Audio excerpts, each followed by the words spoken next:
Is this you? Are you personally affected by social media? The insane amount of power and influence that these sites have taken over us as a society has encouraged us to tackle the question, does social media contribute to the decline of critical and empathetic thinking?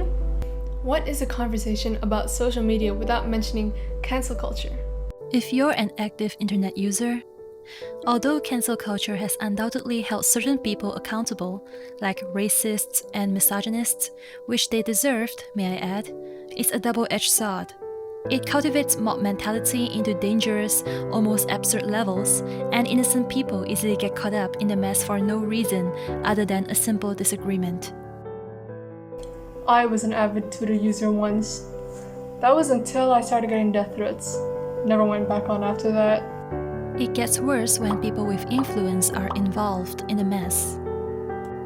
Applying the two-step flow communication theory, this is because opinion leaders and the strong interpersonal communication that happens among their opinion followers within online spaces like fandoms and hobbyists influence our decision-making and behavior, which, despite any good intentions, could still end up as cyberbullying.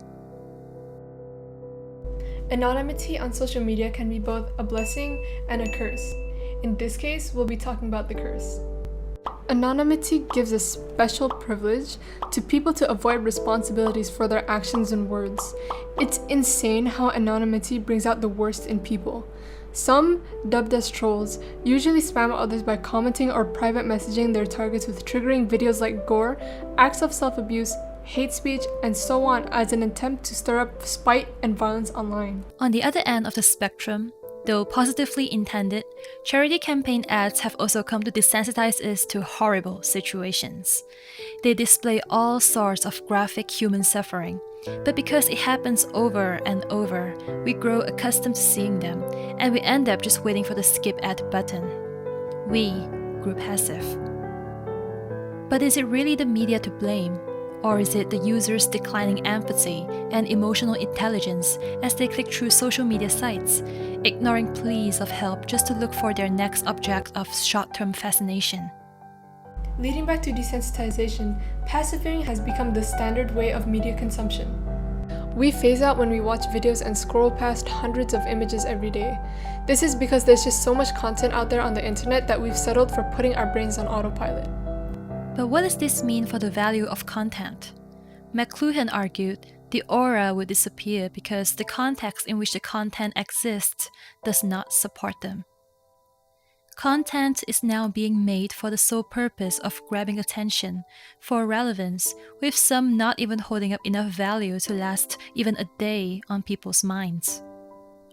The trending page on YouTube is covered in catchy, exaggerated thumbnails. TikTok is flooded with people reusing other people's content over and over and over again. With everyone aiming for relevance and visibility, and platform algorithms themselves helping and encouraging them, this has led to constantly blazed outlook and a decline in creativity and depreciation in value of content. Truly, social media with all its promise of freedom and speech and self-expression reflects our current state of mind. Now, you may be wondering if there is a way to completely avoid these detrimental effects. Well, there isn't. Unless you go completely off the grid, there really isn't a way to do it. We could minimize the use of social media for one, and with the internet and its users constantly being a mess, be actively critical in what we consume so we could avoid being biased and still maintain our morals and personal integrity. But like everything else, please do find a healthy balance. Being a responsible user, of course, comes first and foremost. What we say and do online may stay online, but they still represent us, and we're still an individual that makes up a part of a community. And consequently, how we use social media dictates how we, ourselves, and other people view the society.